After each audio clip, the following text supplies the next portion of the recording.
Hey everyone! Got everything set up and ready to go. Got my tea.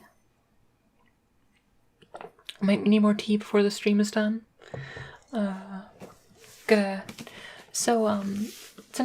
what we're going to be doing is I have my cube here, and I thought I'd just do just a general hangout stream, and stuff.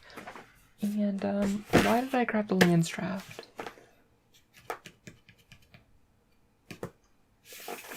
Is this the Lands draft? Yeah, that's the Lands draft. Okay, I think I might have grabbed the wrong one, but that's no problem. And then in about an hour, we're going to start continuing our reading of The Hitchhiker's Guide to the Galaxy, which is going to be nice and exciting. So, yeah. Alright, let me see if there's one of these boxes.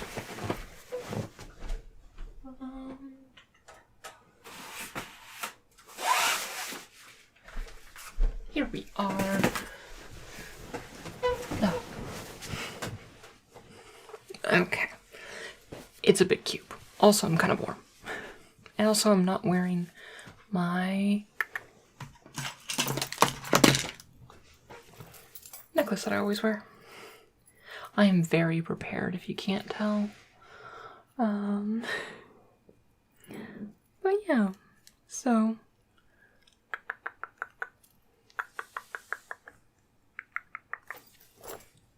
that is not how you put on a necklace. I'm good at this. I'm well together. Alright, there we go. Alright, so this is my cube. I just have it in BCW boxes because I'm lazy. Let's just start small. Yeah. Alright, let's just start small. It's just, since drafting this last, I haven't shuffled it yet. So I'm gonna use, doing this live to, do some shuffling. Also, Lands draft was recently expanded, so there are some new things to shuffle into it. So this box is the land draft, which I guess I can also talk about the cube itself if you haven't watched my introduction to my cube video. But this is all the tales and poems, and this box also contains the Lands draft, is up here. Where for this cube, after you draft the main portion of the cube, which is 7 packs, because you're building a 100-card deck at the end of this cube, you also do 2 packs of the Lands draft, which is just all the lands that you're fixing, as well as utility lands and things like that. Hey there, the Endless Wanderer. How's it going? Bam. But this is the Lands draft, which is the only part of the draft that I have any proxies in, mostly just because I can't, afford a full set of original duels, because I'm not made of money.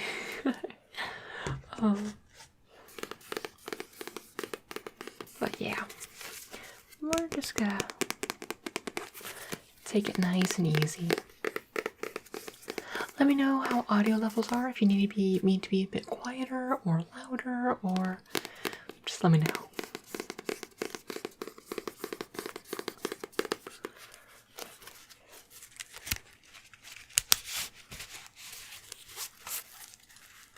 I am wondering if I want to move the mic to be more above me in this one, because I don't really need to be really close to this mic, at least not for this. And having a bit of my desk would be a bit nicer. Oh, I'm glad. Yeah, I kind of wish I could do this stream a little bit earlier in the evening, just because I know, it's good for, West Coast people, but, for, East Coast, I know it's not ideal timing, but, we'll figure it out. Okay, so yeah, I'm actually going to... do I just want to move it back to the original location? Probably. Moving. It's very loud if I do. Oops, sorry. More just in the decks. Well, this is not a deck itself. It's actually, this is my cube. This is my commander cube. If you want a more in-depth explanation of it, I have a website put together which does a cube. I've also done a video on it, but if you want to read more about the cube itself, it's right there. But this is the lands draft. So this is essentially the second part of the draft after you draft your deck, where you get all of your like fixing lands. I have lots of bad proxies, which I keep meaning to go to the library and like print out like nicer versions of like some of these proxies. What I've done is I've gone into Magic Set Editor and essentially made blank art versions of things, so they're just like all white art, and I'm gonna print them out and put them like you do normally in proxies. But having the blank art there, so if people are bored in the middle of a draft or like playing and stuff, they can like I have like colored pencils which I take with the cube that they can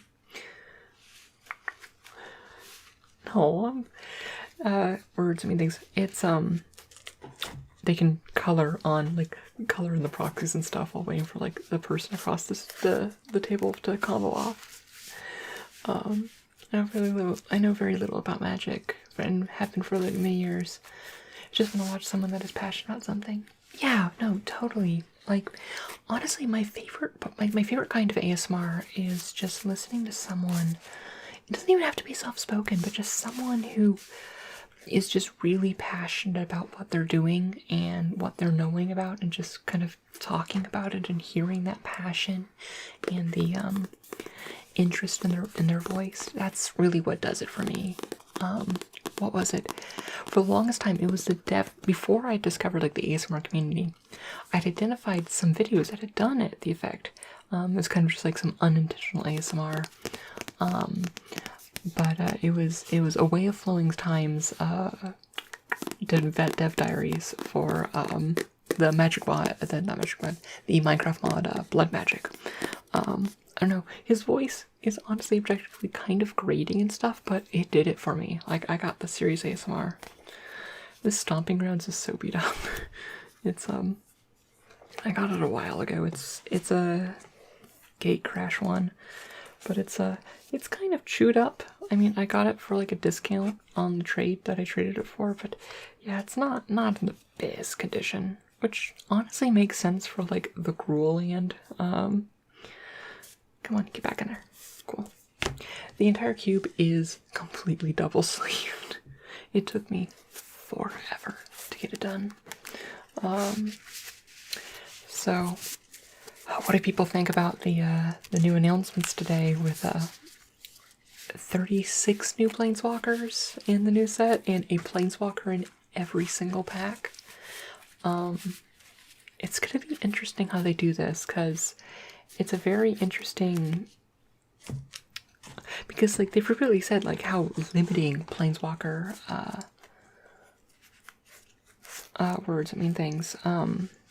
how limiting planeswalker sign space was, but it's interesting that they're doing this here. Limited is the best. I love limited so much. Also, it's like drafting is my favorite format. Well, okay, to be fair, Commander Cube is my favorite format. But like of like the mainstream formats, it's definitely drafting. Yeah, and Tybalt, and I like is it? I don't remember his name. I remember the dog, but Mo and whoever the planeswalker with Mo is. Yeah, like I think having lower rarity planeswalkers will definitely help push because it's like you don't have to put them as high of a power level if they're like at that, where it's like it was restricted by the fact that like where are you? You wanted your planeswalkers to be super flashy and stuff. Jing. That's one of his planeswalker abilities, is that he can actually take mode with him. It's one of the unique things about him. Kind of like how also like Rowan and Kenrith share a spark. Yeah. Yeah, no, they share the same spark. Fun fact. I really love this lane. It's Poliano, the High City. it's really neat land where it's one of the conspiracy lands, and I love both conspiracy sets. There's so many cool things in them, but this one is a legendary land, which is it enters battlefield untapped, but reveal it as you are drafting it. The player to your right chooses a color, then you choose another color, and then your player to the left chooses a third color, and it can tap for any of those colors. So, like, ideally, like, it'll tap for one of your colors, and hopefully one of the people around you, like, gets of others, and at which point it's just a dual lane that enters in untapped. But my cube is also, like, kind of focusing on, 3 and 4 color decks. So if you have a 4 color deck, it isn't unlikely that you will, be able to just play, it'll just get all 3 and it'll be an untapped tri-land, which will be very cool.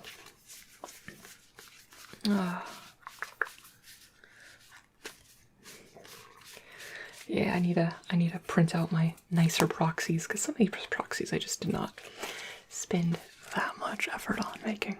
I just went to like the Magic Proxy Maker that just grabs like the images from what's that called? Scribble.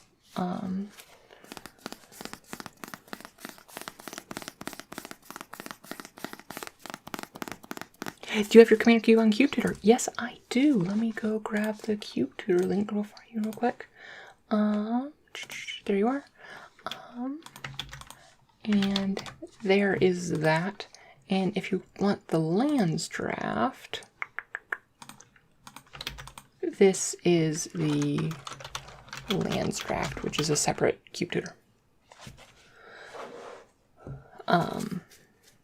And part of that is also, like, I linked the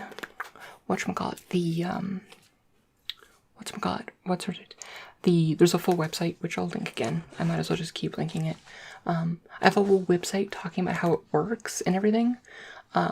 Because part of it is this thing called Tales and Poems, which is honestly kind of like the key hallmark of my cube. Is one thing that Commander Cube doesn't encapsulate is that it really does not do well with tribal and things like that. Oh, I've never actually played Slivers. I started in Shadows of Innistrad, and just Slivers haven't returned since, so I haven't really experienced Slivers. Okay, I've experienced Slivers. I've played against Slivers in a few Commander games.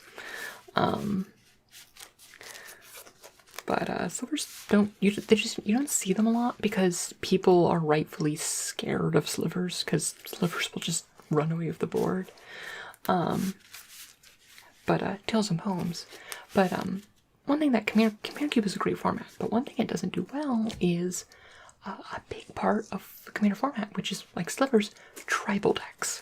Because to make tribal work in a draft format, you really have to have critical mass of that tribe. Like, some tribes you want to make it like humans, elves, things like that, where it's like, yeah, you might make critical mass, but it's really awkward. And honestly, it's more effort than it's worth. Same thing goes for any sort of parasitic mechanic. Like, you can never have energy in a Commander Cube unless it's like a good standalone card or something. But essentially, my cube has something called Tales and Poems. A tale is a pre-bundled package of cards. So you might have, say, I actually have my Tales and Poems right here. Is this one? Yeah, it is. This is the tale, Llanowar and Peace, which is, which will give you, like, it gives you a couple elf tribal lords and a bunch of elves to not build you a full elf deck, but will give you, like, a good start of an elf deck, where it's like, you may not end up being full on elves in your deck, because you just might not get there, but it'll definitely give you the pieces for an elf tribal theme within your deck. And there's lots of things, also like merfolk and like a lot of the major tribes. But also things like energy or coin flipping or things like that, where it's like these tight themes that make really cool commander decks, but just don't work in a normal thing. But essentially, you get these Tales and Poem cards, which I have in another box, which I'll show off when I do that. And once you, Tales and Poems, when you get one in the draft, you can, when you draft it, you can say you draft it face up if you want to. You can draft it face down, and it just essentially just does nothing. If you just want to like hate draft it, like I really don't want to play against vampires. I'm just gonna hate draft the vampires, but I don't want to play it because when you reveal it, each one of them lists the costs, which is either a number or full. If it's a number, say it's like 5, like the tail was like 5. You skip your next 5 picks. For the next 5 cards the packs get, you take a card at random just so the packs stay the same size. You put it aside, and that is not added to your pool. So you get 5 less cards at the end, but you get this synergistic pool.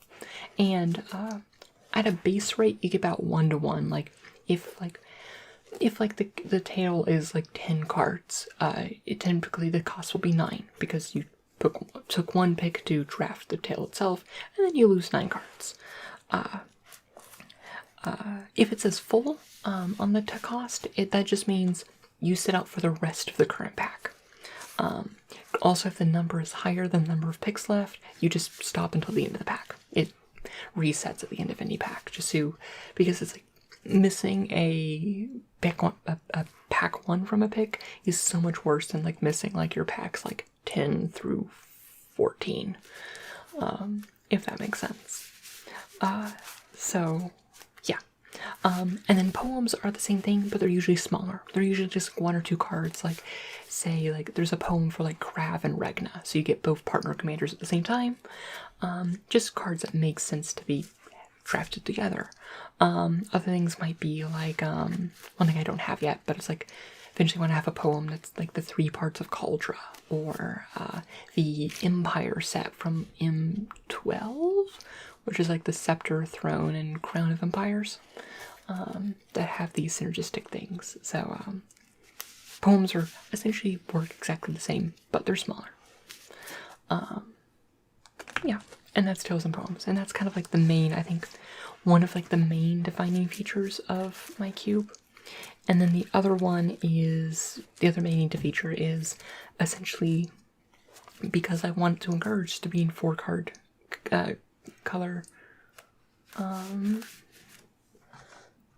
Alright, sorry, Sia, thanks for dropping by. It's good to see ya. Why is Stomping Grounds always on the top? I've been shuffling this for ages, and Stomping Grounds keeps coming to the top. Yeah, Handmore Garrison Battlements is one of the poems. Yeah, this cube has a few custom cards in it. It's mostly just some conspiracies. There's 4 conspiracies. One is who died and made you queen, which it doesn't do anything unique, but essentially it just means you start the game as the monarch, because I love the monarch mechanic, and it's just another source of the monarchy, and I kind of like the idea of the monarchy being there from the front, the start. Then there is Justice Spark, which if you draft it, you get to choose if you if the game is played using the Plane Chase supplement. My Plane Chase is over there. I don't have it with me because Plane Chase is rad. Also, it gives you the ability for once during the game, you can, when you would roll a planar die, choose what side it lands on. So normally you choose either Chaos or Planeswalk. So it just gives you that little bit of upside and incentive, being like, besides just like, yes. Because from my experience so far, it's like, if anyone's like just drafted that card, they're like, yes, I want to play with Plane Chase, because Plane Chase is awesome. And by that logic, why would I ever take this? Because whoever's going to get it is just going to say, yes, Plane Chase is awesome. So it just gives you a little bit of a leg up, if that makes sense. So Plane Chase, that words mean things. Okay, so that's just a spark. There is Set Course for the Golden City, which is the same thing, but with the Explorers of Ixalan supplement. where and that one gives you the benefit of before the game you get to look at 2 tiles. Hey there, Midnight Games, how's it going? 2 tiles before the game starts, you get a little bit of a peek at what is to come for on the board of Explorers of Ixalan. Explorers of Ixalan's a lot of fun. I think it flew under the radar of a lot of people, but if you get the chance to check it out, or if like you see it on sale on Amazon, I was able to snag it on sale on Amazon for like $25, which is like $25 like pays for like the aggravated assault and time warp in that. Yeah, no, it's really cool. And then the final custom conspiracy, which is Machinations Come to Light, which just is a conspiracy which says, you are the archenemy, where you could choose to be the archenemy. Which used to play a game of archenemy where you are the person with the scheme deck and starts a double life, and everyone else is on a team against you. That one is a bit more of a choice, where it's like, do I really want to be the archenemy? Okay, I'll pass that. It doesn't have any additional benefits because it's already a kind of a symmetrical one. Uh-oh. Well, I'm glad you're enjoying my Hobbit readings. I'm kind of sad that it's almost over. Just one chapter to go.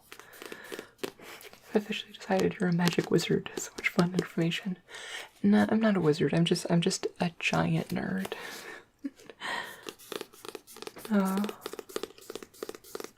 Recently picked up a bunch of new just utility lands to fill out this the lands draft. Primarily because I wanted to expand the lands draft to accommodate up to an 8-person draft.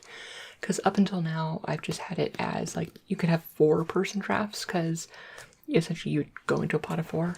But I have a group that might need up to 8 people. So 8-person draft, and the lands draft was the thing holding apart. The main draft, though, has had enough for 8 people for a long time. Oh. Yeah.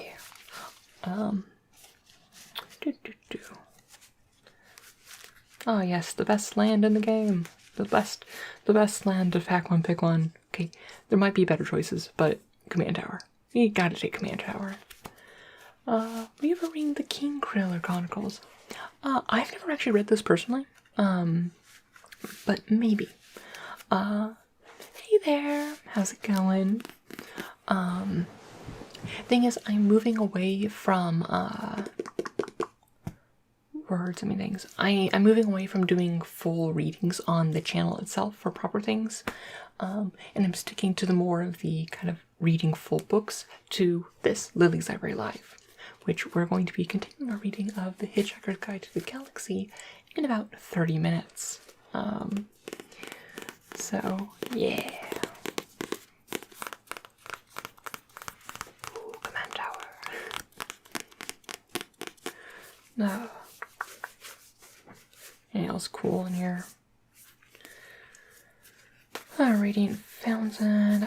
I love all the new balanced lands of the actual like proper like set symbol from like the guild kits, because I got the rest of the guild kits. Or Dagmar's Island, Crumbling Necropolis. I love the Explorers of Ixalan art of like Crumbling Necropolis, and also the Naya one.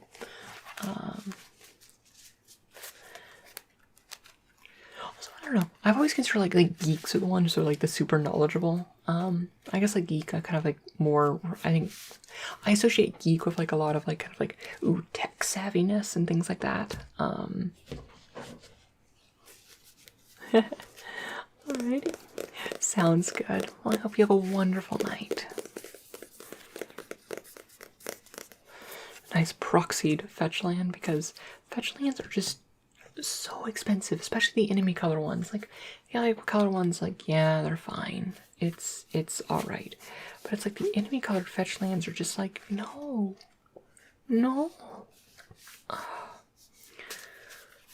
I don't want to pay that much for whatchamacallit, what's the word, like a Scalding Tarn or Ning. Yeah, no, like Misty is just dumb. It's just like, no. I've never actually like had anyone play this or actually like see how it goes, but Watermark it I think is really interesting. Where it doesn't have for anything else, but it can tap for 2 colorless, but only for cast spells with watermarks. I really love Commander Cube because it's like it's the perfect place to put silver border stuff. My proxy Celestial Colonnade because I'm not dropping like $50 on a colonnade, but I want the cycle in there still. I don't actually think, I don't know if the colonnade's still that expensive after Ultimate Masters though. This one I was surprised I hadn't gotten yet, but Grim Backwoods. It's one of the Golgari lands from the Innistrad cycle, but essentially that just lets you sack creatures to draw cards, which is something that a lot of decks like to do. Fun fact. It's actually kind of funny. One thing I noticed, a few. Oh, colonies are only 15-ish. Okay, cool.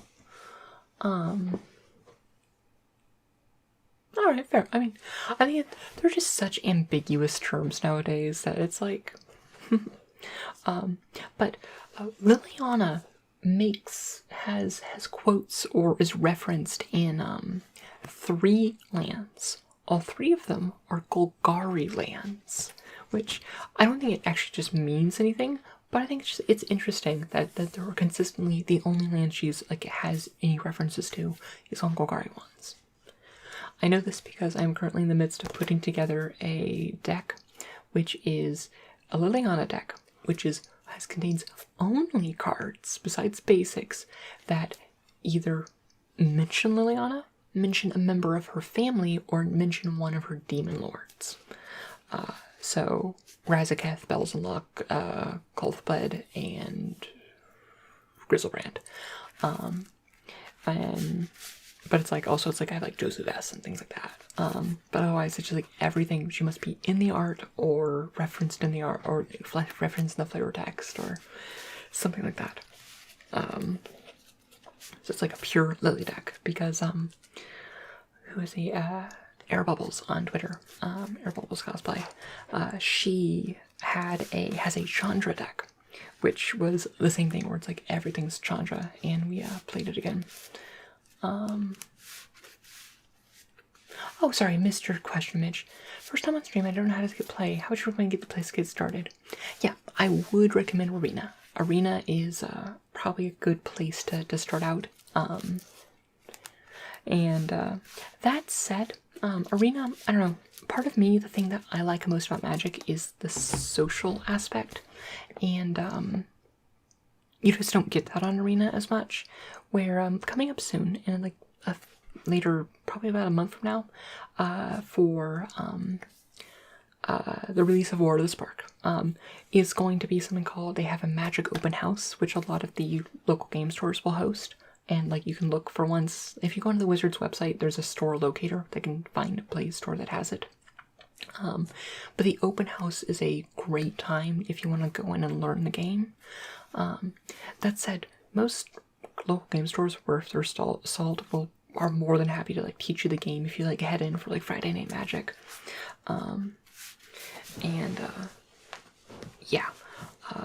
Once you actually have the handles on the basics though, the way that I got into the game was I actually just jumped right into drafting. If you're worried about like, oh, the money sink that like paper Magic is, which is a fair concern because paper Magic can be a lot, especially if you're looking at like standard deck prices and stuff. But the way that I jumped in, it was early on after I like mastered like the basics of the game. Which you could do like on Arena, is that I just went to like my local game store and just drafted once a week. There's my proxied Scalding Tarn, because that's something. What are Tarns up to nowadays? Like they're like $100, right? Like it's nuts.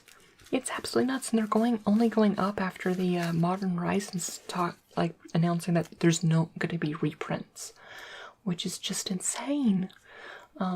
It's like Wizards needs to get these prices under control. Jeez, that is absurd for a land which a lot of decks need a full playset of.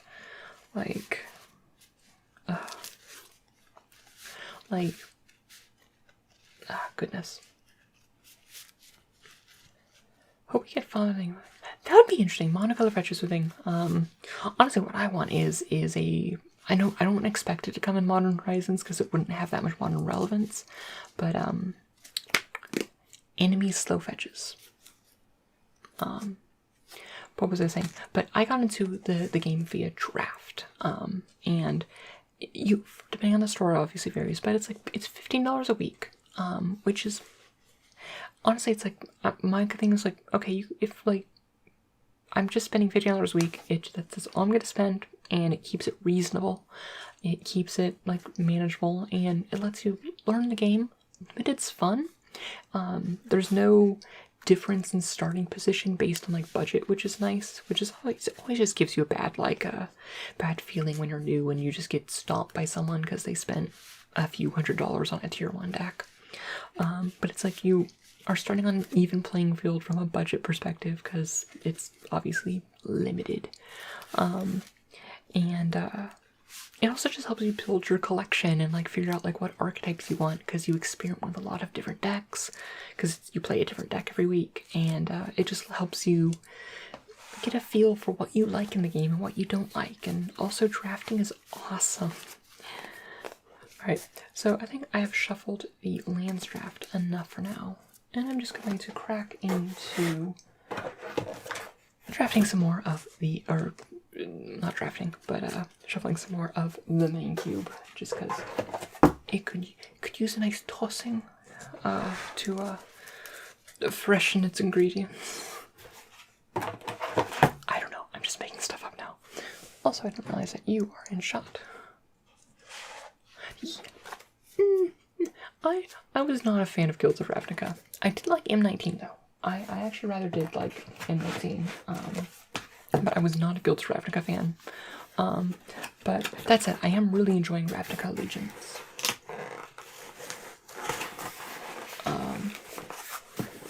Okay.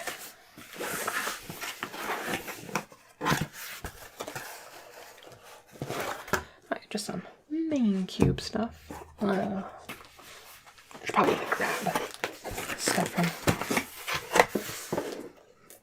several of these boxes just to shuffle them together at once, especially this box because I've been putting a bunch of new stuff into this box and it hasn't gone shuffled into a lot of it. Like a lot of the new Guild Kit stuff. Like I love the Gruul set symbol Birds of Paradise. It's really cool.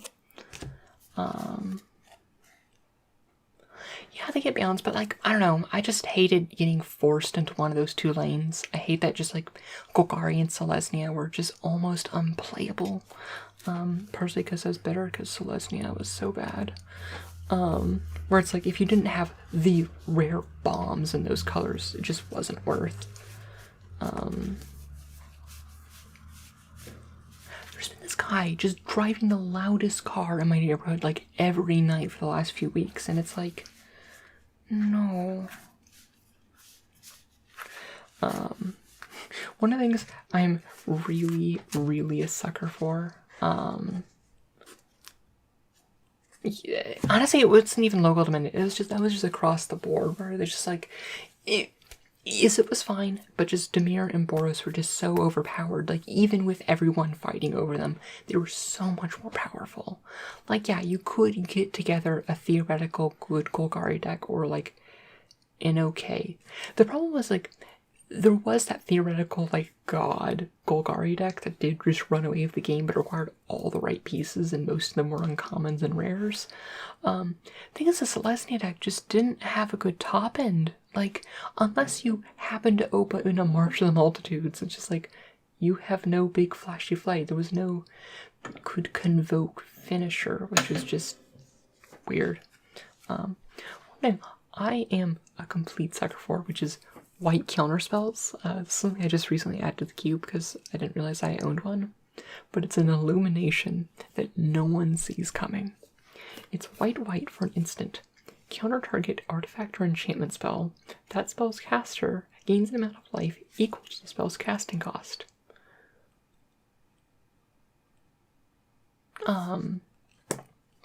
That's Fascinating. Do you have special categories for people who play with similar resources?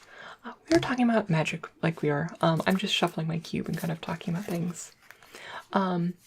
Essentially, limited is essentially it'll be a format where everyone starts in the same playing ground. So that is the format to play in the same resources, where it's you don't bring a new deck, you don't bring a deck, you maybe bring sleeves, and you essentially, for like draft, which is the most common one, each person will get 3 packs, and you open the first pack, you choose 1 card from the pack, and you pass it to the next person, and you get a pack passed to you, and after you finish one, you open the next one, goes around the other way, you open the last one, you go the other way, and at the end, you end up with about 45 cards, and then you take about 17 or 23 of those, you put in 17 lands, and you build a 40 card deck, at which point you usually play 3 to 4 rounds with. That is the actual event itself. And you get to keep the cards at the end, so you get like to expand your collection a little bit. And everyone's on more or less like the same level. What's your favorite card to build around in the cube? Easily, I mean, it's one of my favorite cards just in general, Panharmonicon. I love playing like 4-color Enter the Battlefield effects in this cube. Yeah, no, it's just Panharmonicon. Love it. If you're talking about second to Panharmonicon is the power move, which I've done once, which was pack 1, pick 1 Yargle, which I did once. I picked it over Soul Ring. I could have pack 1, pick 1 Soul Ring, which would have been the right choice, but I pack 1, picked 1 Yargle, Glutton of Urborg.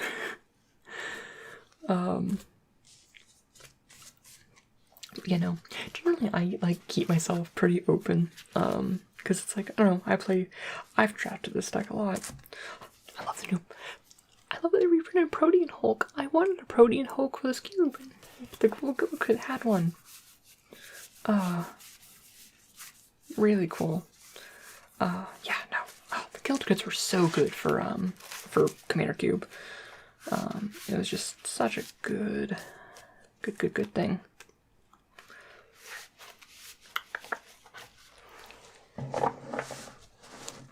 Oh yeah, no, Yargle for days. Also Yargle for memes. I have a few meme cards in here. Like Yargle, by all means, should be in the Commanders of Shame. If you don't know, the Commanders of Shame of some decks, some commander cubes, you don't have to draft your commanders, where it's like you choose your commanders at the end. Mine isn't one of those, but you could come into a situation where you just don't end up drafting a commander for your colors, and you need to have a commander for your colors to like play your deck. But then, if you don't, then you get to delve into the Commanders of Shame, which are some of the worst commanders ever printed. They're really bad. They're over there. I don't have them out. Oops, sorry about that. And Yargle, by all means, should be in the Commanders of Shame, because he's just not good. But that's the Lance draft. But he's not, because also because it is a magic, like it's a magic set. Colossal Dreadmaw is also in the cube. Just so you know, it's there. It's ready to draft. You can draft your Colossal Dreadmaw. I know that meme's a bit stale, but since it hasn't been reprinted and its price is getting out of control, Wizards reprint Dreadmaw already. It's been like 6 months. TikTok.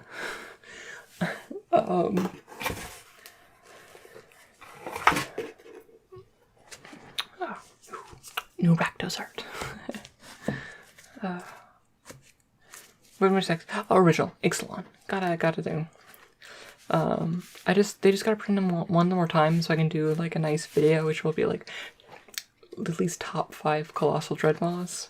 Or here are the top 5 Colossal Dreadmaws for Commander Cube.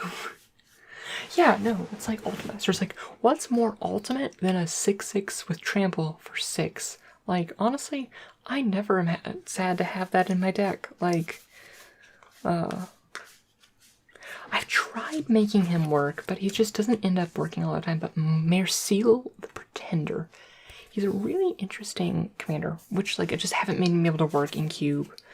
And I might end up making a tail for him just because it does require some pieces. But he's Grixis. But when he enters the battlefield, you may exile an artifact or creature card from your hand or graveyard and put a cage counter on it. And he has all activated abilities of cards you own in exile, with cage counters on them. You may activate each of those abilities only once each turn. So, I don't know, he's really interesting, and he's really cool, but it's like, I don't really know a good way to make him work, if that makes sense.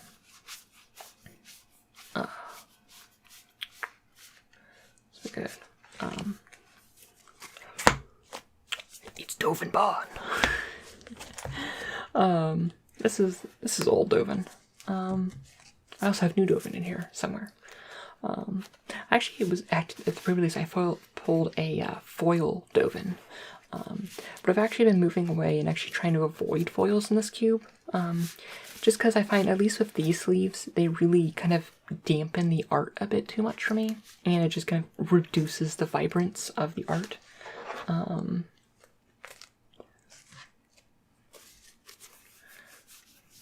But yeah, I love the art for Nissa voice of Zendikar. That's such good art. It's so cool. I also just love Nissa. Oh. I'm not just looking at cards, I'm not even kidding. I need to get another Courser for Bigwood's Life Gain. I took out Bigwood's Life. I took out Courser and put for my lands deck that I put together, and then took apart shortly after. But yeah. And then it just ended up in this track because I took apart most of my decks to build this cube. Hey, it's Knights of Autumn. Actually need to get some more of you, because you actually are really good in my Abzan Life Gain deck.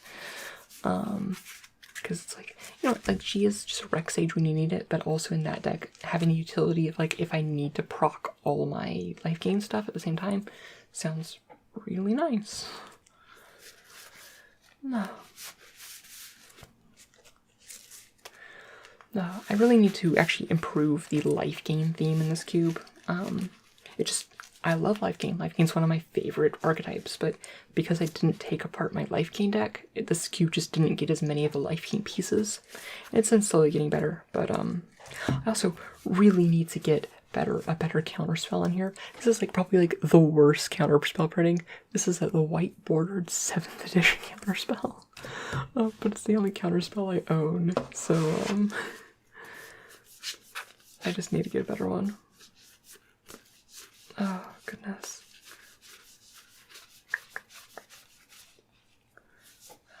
It's Amara! Ooh, Slesnia, Spesnia, and all that jazz. Alright, about 10 minutes until I switch over to doing some reading. And I still have a lot of shuffling to do, but I figured, I'm just gonna take it easy. I'm just gonna chat with you all and get some shuffling done. Oh, alrighty. Oops. Underrated card. I don't see it enough, but Smothering Abomination. At least in my metas. It's 4 mana, 2/3 flying. At the beginning of your upkeep, sacrifice a creature. Whenever you sacrifice a creature, not just with that, draw a card. Which is just like, so many decks just love that. And Journey to Eternity. I just absolutely love the frame for the Ixalan flip lands. If you don't know, this frame was actually originally going to be the masterpieces for Ixalan before they scrapped the Ixalan masterpieces. But honestly, I just really like them as the flip lands where it's like, ooh, here's this like really fancy land that like you unlock. And it really it also just really helps the land stand out as being like, here is a very important land. Because, I don't know, a lot of times like, I just like will miss like someone like just having like an herb org or something. Because like, okay, new orb org of like the legendary frame is a bit more noticeable. But it's just easy to miss some of the like the fancy ones. Like yeah, things like the counterspell art is fine, but it's just nothing great. I kind of want to get, for now, I want to get the Jace counterspell, because that thing looks awesome. Let me pull it up, if you haven't seen it, because it looks awesome. Okay, fun fact. If you want to get the Scryfall, do not go to the RuneScape wiki. That is not where you go. Yeah, I love that the counterspell tech has gotten to that point. But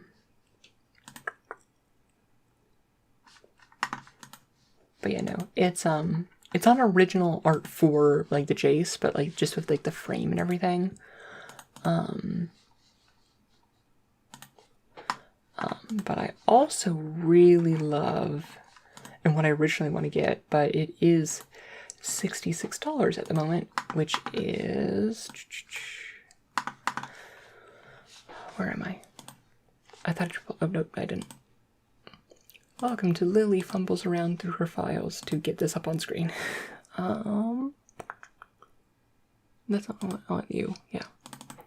I think it's this one. Nope, that's not the right screen. This one? Yeah, no, this counterspell. I just like love this frame and everything. It's just like so cool. But really what the art I want to get eventually for my cube is the invocation, because I'm actually a huge fan of the invocation like look of the cards. Like, I do agree with some criticisms of it, but if you've ever like seen the invocations in person, they're just gorgeous and awesome and amazing, and I love them. And I definitely agree that you need to stick to maybe some of the more simple ones, but this is just one of those ones where it's like the counter target spell is very visible, and you see just counter target spell and you know exactly what card that is. But I can't justify dropping $66 on an invocation counter spell.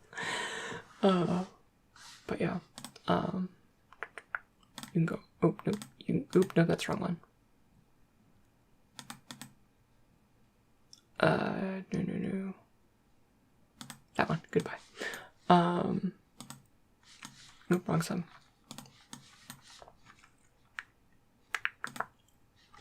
Yeah. The reprints on Horizons, that will get super expensive. Yeah, perhaps. I like invocations. Probably the ones that really like text things. Yeah, no, it's like, honestly, it's like a lot of them, it's like, it's kind of one of those things where I really like the border, and I really like what the border did to it. It's also kind of why I didn't like, I honestly like them more than the borderless planeswalkers. Because, I don't know, for me, as because I do like a lot of graphic design and stuff, part of like what makes a Magic card is the border and all that. And like, for like a one-off altar for like a cool commander or something, I get it. But like, the border is just as much the part of the card as the art is, and the rest of the text and everything. And I just love what they did with the space and just like giving this effect of the card. And they just really hit that out of the park. Not to say like the full arts are like bad or anything, but just like I'd rather them do something cool with the border than to just get rid of it. Even if that thing is kind of experimental. If that makes sense. Alright, I'm gonna start packing up this here, and we're going to switch gears into doing some reading. Ravager Worm, just so sweet. Oh, I had this in draft, and it was just like, oh yes, beautiful. Honestly, one of my favorite cards, Sakura Tribe Elder. I love ramping so much.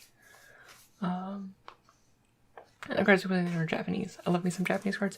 You know, I mean, I know a fair amount of Japanese, so it's like, I don't actually mind Japanese cards, but,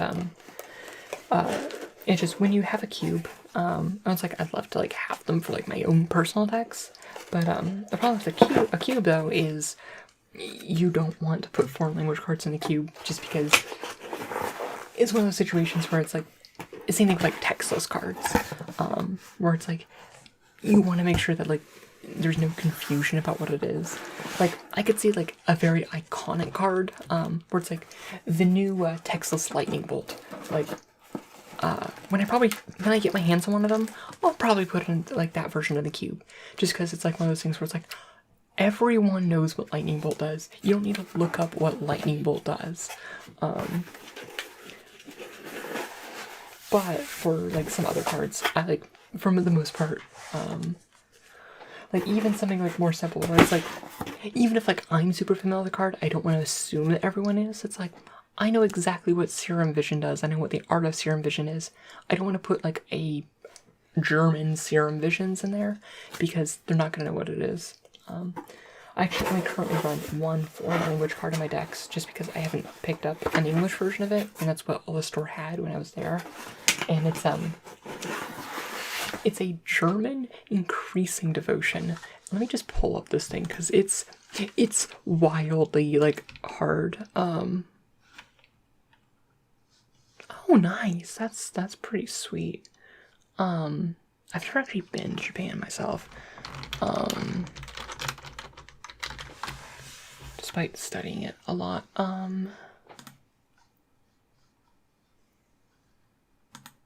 Yeah, no, okay, this isn't the best, thing, but, yeah, no, it's like, this is my copy of Increasing Devotion in my human stack, where it's just like, yes, I just, like, love the word for creature token. It's just, like, beautiful in German, but, yeah, I would not put this into a cube. I've seen those in, like, people's, like, vlogs. Oh, look, it's me. Ooh. This is just a screen capture. Oh. Yeah, that's what it is. It's make 5/1/1 human tokens, and then flashback big 10, which is really good in a human stack. Flashing that back out, like, flashing that back, like, the play I had a great, like, 2-turn play where it was, like, Increasing Devotion, Thalia's Lieutenant, put counters on all of them, turn circles back around to me, I flashback Increasing Devotions, put 10 counters on Thalia's Lieutenant, swing in with all those guys for, like, 20. Oh, it was nice. It was a nice few turns. Like, that was, like, right after a board wipe. It's like, they don't expect you for, like, the turn after a board wipe to all of a sudden have, like, just all of a sudden have, like, 30 power back on your board.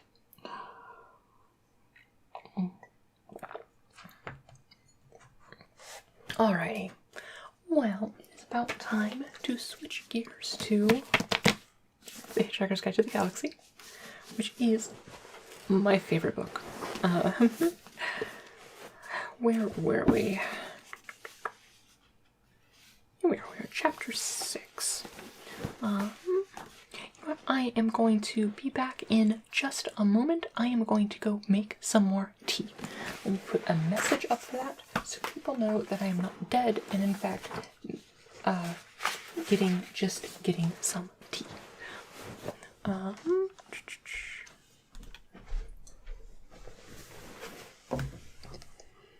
I have returned.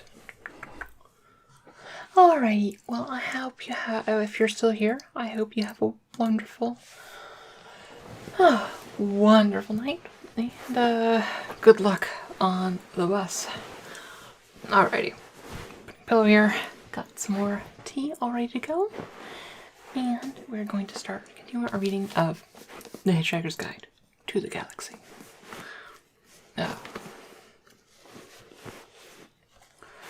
Alrighty.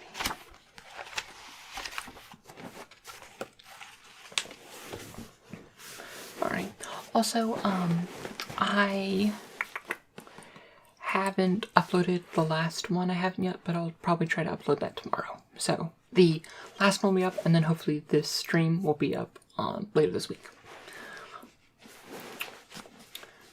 Chapter 6. Garble, garble, garble, bull, bull, bull.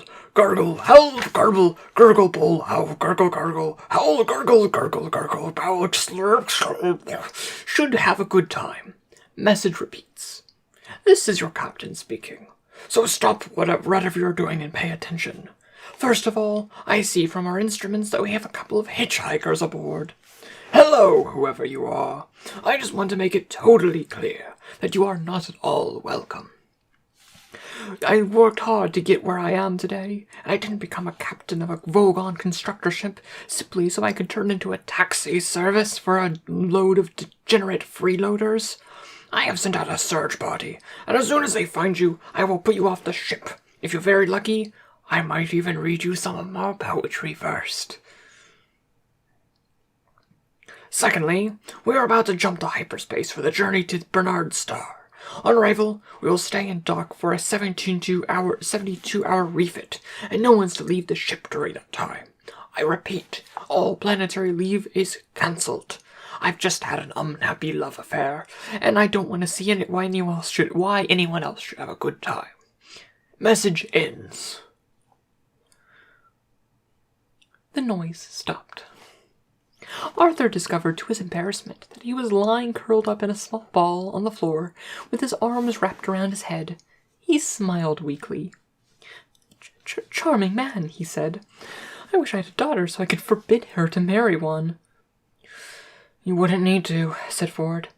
They've got as much sex appeal as a road accident. No, don't move. Yet, as Arthur began to uncurl himself, you better be prepared for the jump into hyperspace.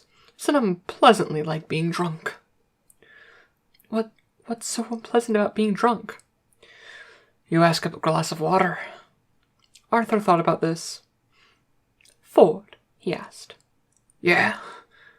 What's this fish doing in my ear? It's translating for you. It's a babel fish. Look it up in the book if you like. He tossed over the Hitchhiker's Guide to the Galaxy, and then curled up himself into a fetal ball to prepare himself for the jump. At this moment, the bottom fell out of Arthur's mind. His eyes turned inside out. His feet began to leak out of the top of his head. The room folded flat around him, spun around and shifted out of existence, and then left him sliding in his own navel. They were passing through hyperspace. The Babel fish, said the Hitchhiker's Guide to the Galaxy quietly, is a small, yellow, and leech-like, and probably the oddest thing in the universe. It feeds on brainwave energy, and received not from its own carrier, but from those around it. It absorbs all unconscious mental frequencies from the brainwave energy to nourish itself with, and then it excretes into the mind of its carrier a telepathic matrix formed by combining the conscious thought frequencies with nerve signals picked up from the speech centers of the brain, which is it has supplied them. The practical upshoot of all this is that if you stick a Babel fish into your ear, you can instantly understand anything said to you in any form of language. The speech patterns you actually hear decode the brainwave matrix which has been fed into your brain by your Babel fish. Now, it is such a bizarrely improbable coincidence that anything so mind-bogglingly useful could evolve purely by chance that some thinkers have chosen to see it as a final and clinching proof to the non-existence of a god. The argument goes something like this. I refuse to prove that I exist, says God, for proof denies faith, and without faith I am nothing. But, says man, the Babel fish is a dead giveaway, isn't it? It could not have evolved by chance. It proves you offense. So therefore, by your own arguments, you don't. QED. Oh dear, says God. I hadn't thought about that. And promptly vanishes in a puff of logic. That was easy, says man. For an encore goes on to prove that black is white, and he gets himself killed on the next zebra crossing. Most leading theologians claim that this argument is a load of dingo's kidneys, but that doesn't stop Oolong Kulufid from making a small fortune when he used it as the central theme of his best-selling book. Well, that wraps it up for God. Meanwhile, the poor Babel fish, by effectively removing all barriers to communication between different races and cultures, has caused more harm and bloodier wars than anything else in the history of creation.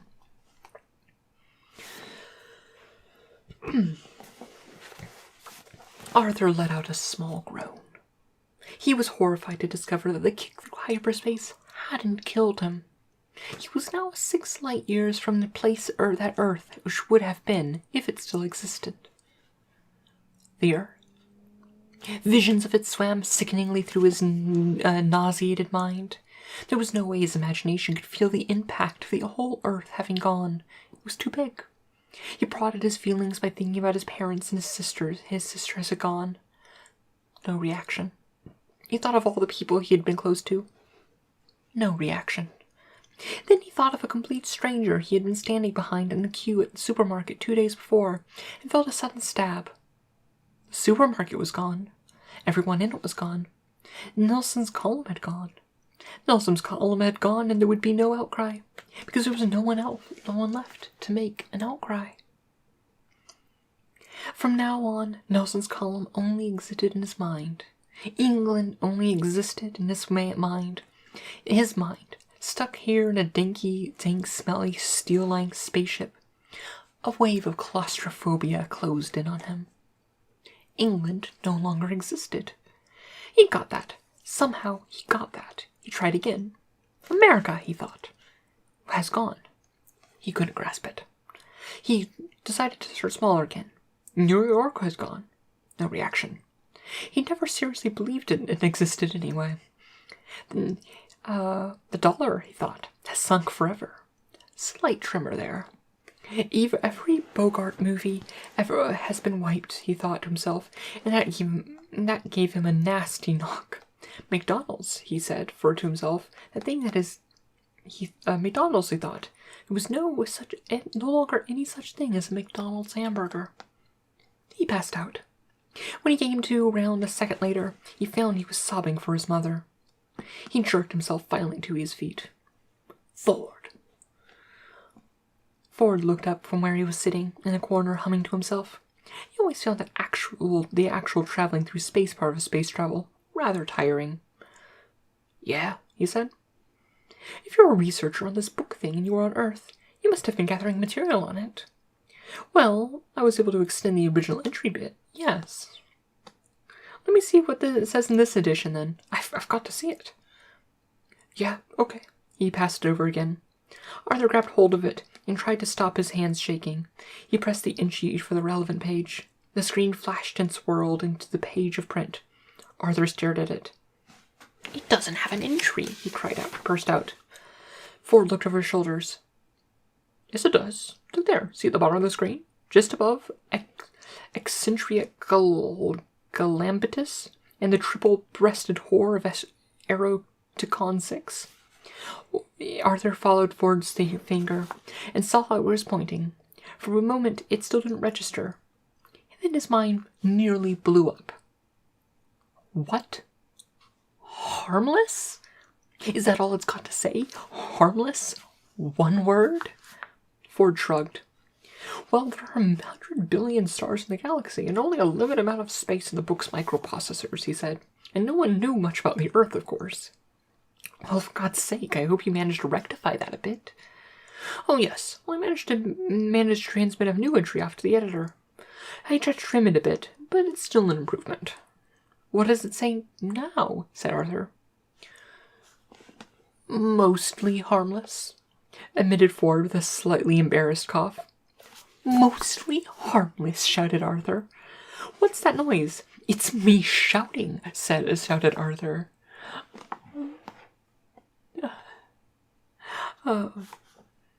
What's that? No, shut up, said Ford. I think we're in trouble. You think we're in trouble. Outside the door was the clear of sounds, the marching footsteps. The Dinitras, whispered Arthur. No, those are steel-toed boots. There was a sharp rap on his door. Then who is it? Well, said Ford. Well, if you're lucky, it's just one of the Vogons come to throw us out into space. And if we're unlucky? If we're unlucky, said Ford grimly, the captain might be serious in his threat that he's going to read you some of his poetry first. Chapter 7. Hitchhiker's Guide to the Galaxy, amazing best way to sleep. Please edit this as a standalone ASMR book reading, yay. I don't know if I'm going to edit to be its own standalone thing, but all these streams will be up on my channel. So if you just want to listen to the Hitchhiker's Guide parts, just go like an hour in, and that's every episode of it. It'll be just about right on the hour mark when about it starts. So yeah. Chapter 7.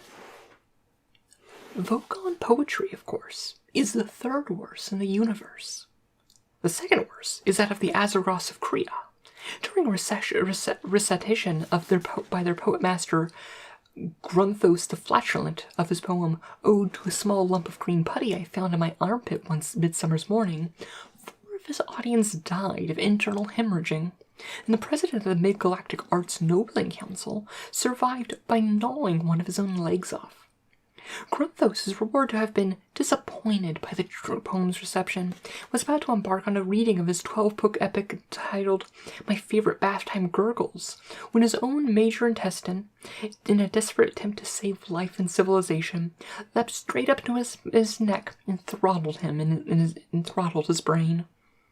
The very worst poetry, of course, perished along with its creator, Paula Nancy Millstone Jennings of Greenbridge, Essex, England, in the destruction of the planet Earth.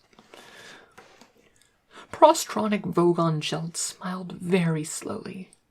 This was not done so much for effect as because he was trying to remember the sequence of muscle movements. He had a terribly therapeutic yell at his prisoners, who was now feeling quite relaxed and quite ready for a little callousness. The prisoners sat in poetry appreciation chairs, strapped in. Vogon suffered no illusions as to the regard their works were generally held in. Their early attempts at composition had been part of a bludgeoning insistence that they be accepted as properly evolved and cultivated race. But now the only thing that kept them going was sheer bloody-mindedness. The sweat stood out cold on Ford Prefect's brow, and slid around the electrodes strapped to his temples. They were attached to a battery of electronic equipment, imagery intensifiers, rhythmic modulators, alliterative residulators, and simile dumpers, all designed to heighten the experience of the poem and to make sure not a single nuance of the poet's thought was lost. Arthur Dent sat and quivered. He had no idea what he was in for, but he knew he didn't like anything that had happened so far, and did not think that things were likely to change. The Vogon began to read, a fetid little passage of his own devising. "Ob-rettled grump bruggery," he began. Spasms racked Ford's body. This was worse than he had ever been prepared for. "Thy micrations are to me as purled gramble brutchicks on a lurgid bee." "Ah!" went Ford Prefect, wrenching his head back as lumps of pain thrumped through it. He could dimly see beside him Arthur lolling and rolling in his seat. He clenched his teeth. "Group, I implore thee," continued the merciless Vogon, "my fronting, turning drones." His voice was rising to a horrible pitch of impassioned stridency. "And hope swanning drangle thee with the crickling brindle wordles, or I will rend thee in the gobbleworts with my blubber clunchion. See if I don't."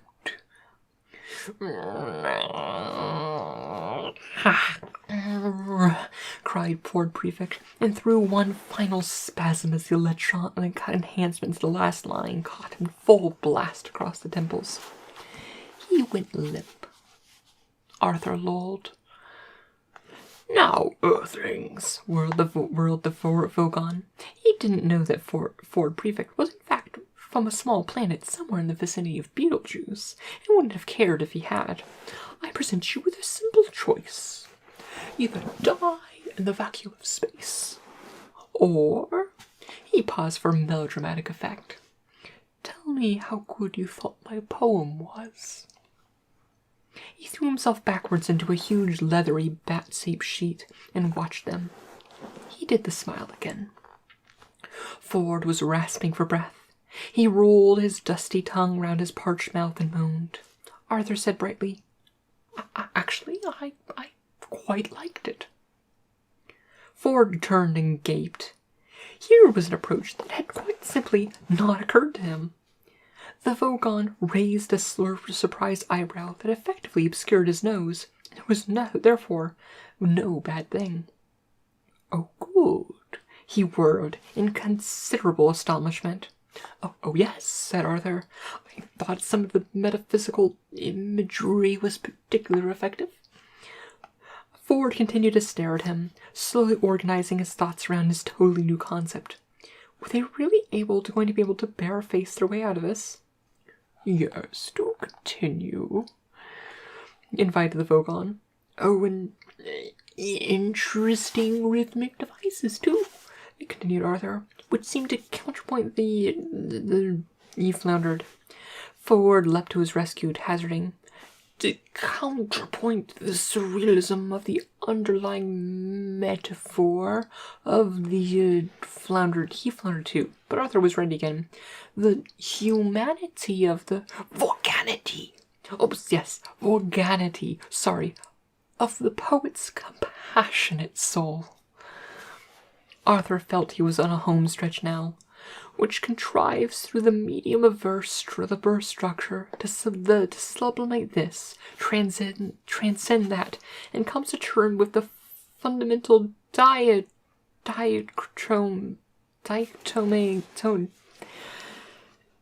dichotomies, that's that word, dichotomies of the other.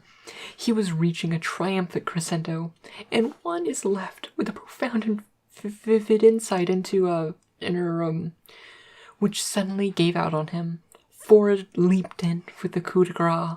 Into whatever the poem was all about, he yelled. Out of the corner of his mouth, well done, Arthur. That was really good. The Vogon pursued him. For a moment, his embittered racial soul had been touched, and he thought, not too little, too late. But he thought, no, too little, too late. His voice took on the quality of a cat snagging at a brushed lion. So you're saying is that I write poetry because underneath my mean, callous, heartless exterior, I just really want to be loved? He said. He paused. Is that right? Ford laughed a nervous laugh. Well, I mean, yes, he said. Don't we all, The Vogon stood up. No, well, you're completely wrong.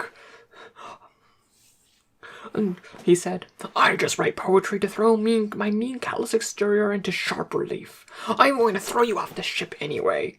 Gods, take the prisoner to number 3 airlock and throw them out. What? Said Ford. A huge young Vogon guard stepped forward and yanked them out of their straps with his huge blubbery arms. You can't throw us out into space, yelled Ford. We were trying to write a book.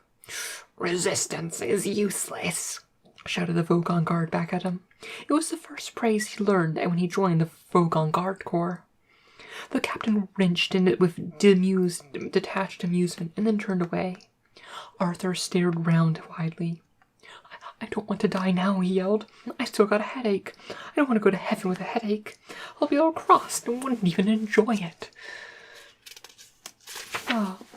The guard grasped them both firmly round the neck, and bowing deferentially towards the captain's back, hoisted them back, protesting, out of the bridge. A steel door closed, and the captain was on his own again. He hummed quietly and mused to himself, lightly fingering the notebook of his verses. He said.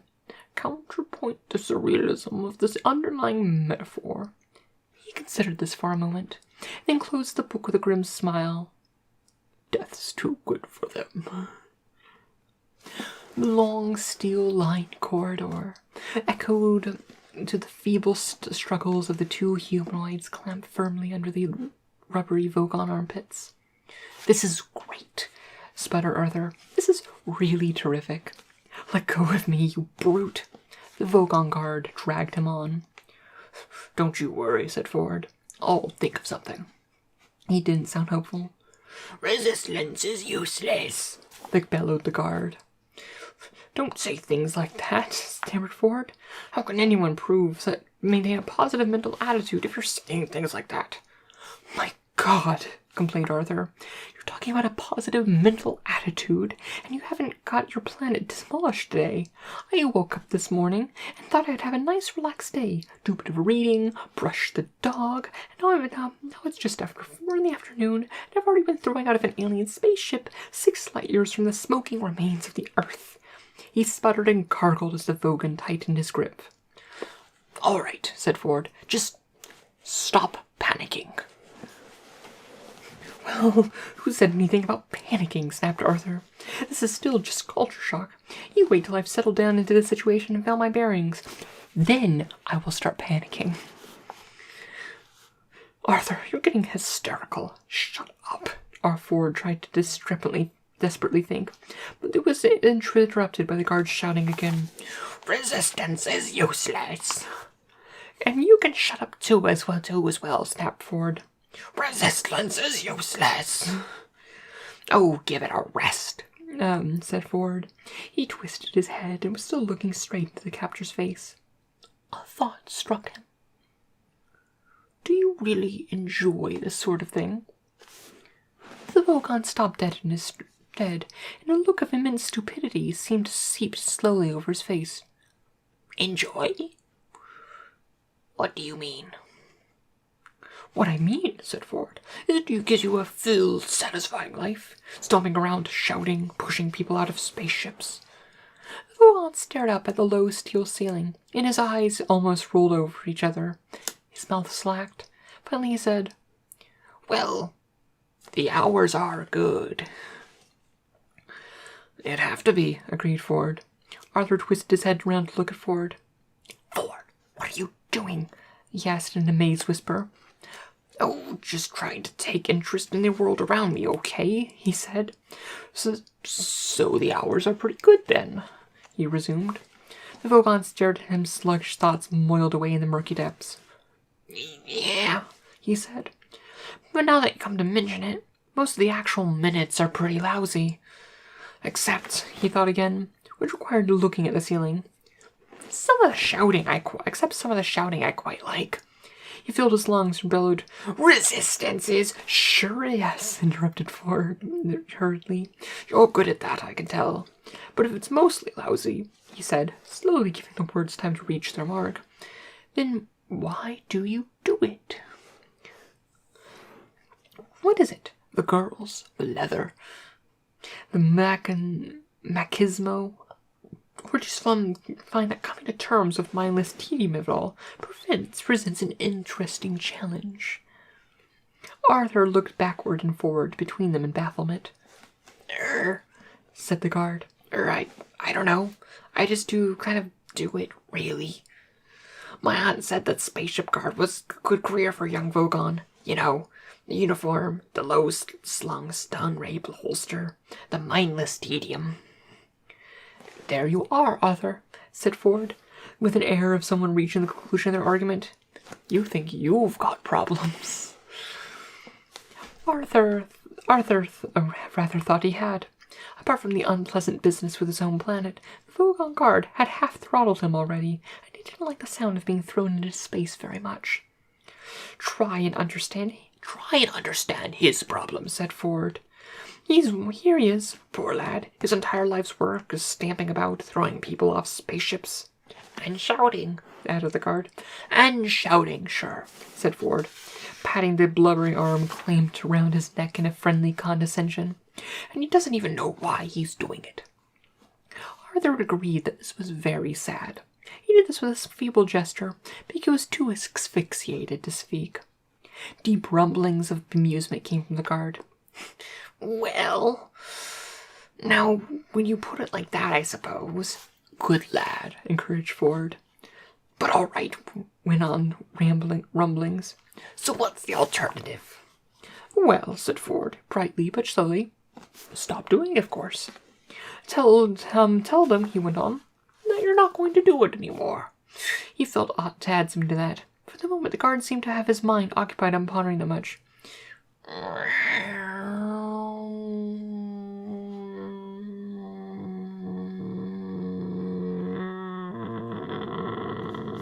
There's a lot of imps, said the guard. And, well, that actually doesn't sound that great to me. Ford suddenly felt the moment slipping away. No, wait a minute, he said. That's just a start, you see. Do you see there's more to that? You see... But at that moment, the guard seemed to renew his grip and continue his original purpose of lugging his prisoners to the airlock. He was obviously quite touched. No, I think if it's all the same to you, he said. I better get you both all shoved into this airlock, and then go and get on with some other bits of shouting I've got to do. It wasn't the same to Ford Prefect at all, in fact. Come now, But look, he said, less slowly, less brightly.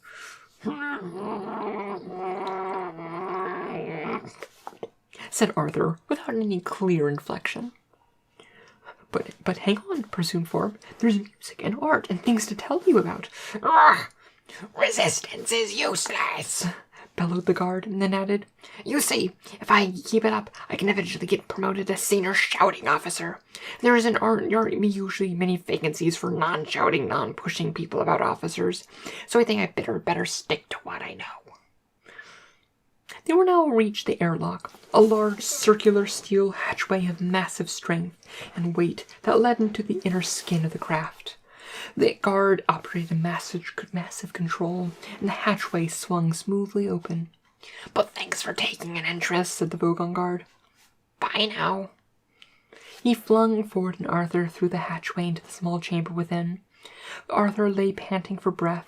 Ford scrambled round and flung his shoulder uselessly against the reclosing hatchway.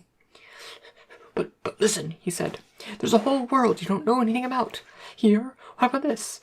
Desperately he grabbed for a bit of culture he knew offhand. He hummed a bit of the first bar of Beethoven's Fifth. Dun-dun-dun-dun. Does that stir anything in you? No, said the guard. Not really. But I'll mention it to my aunt. If he said anything further, after that it was lost. The hatchway steeled itself tight, and all sound was lost, except the faint distant hum of the ship's engines. They were lost. They were in a brightly polished cylindrical chamber about 6 feet in diameter and about 10 feet long. Ford looked around it, panting. Potentially a bright lad, I thought, he said, and slumped against the curved wall. Arthur was still facing the curve of the floor where he had fallen. He didn't look up. He just lay panting. We're trapped now, aren't we? Yes, said Ford. We're trapped. Well, can't you think of anything? I thought you said you were going to think of something. Or you thought of something I didn't notice. Oh, yes, I thought of something, admitted Ford. Arthur looked up expectantly. But unfortunately, continued Ford, it rather involved us being on the other side of the airtight hatchway. He kicked the hatch they'd just been thrown through. But it was a good idea, right? Oh, yes, very neat. Oh, what was it? Well, I hadn't worked out the details yet. Not much point now, is there? So what happens next? Oh, well, the hatchway in front of us will open up automatically in a few moments, and we'll soon shoot out into deep space. I expect to asphyxiate.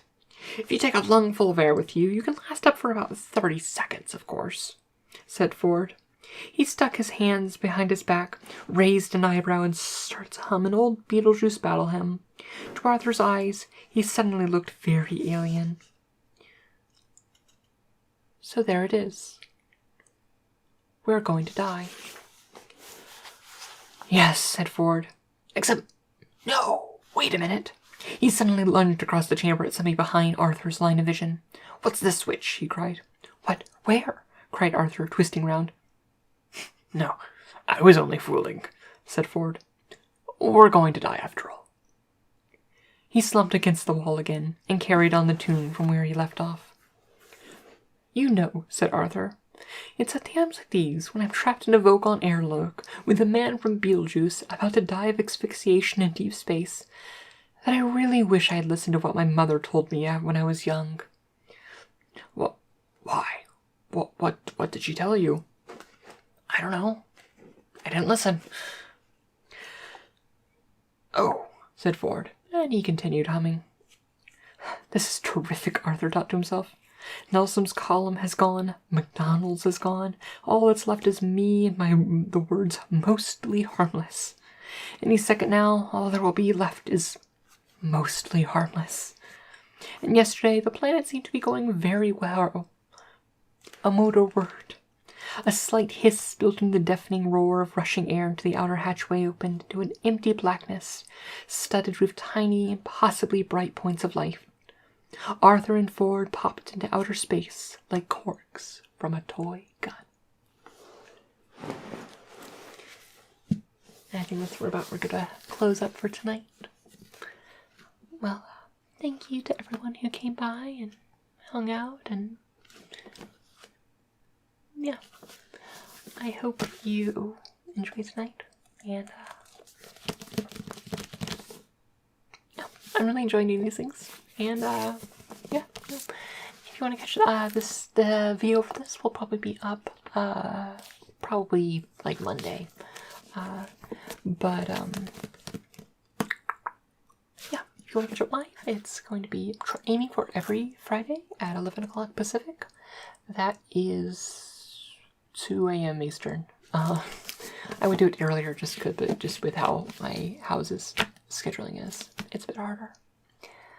Well, I hope you all have a wonderful night's sleep, and you'll have wonderful dreams, and as always, may your stories smile upon you.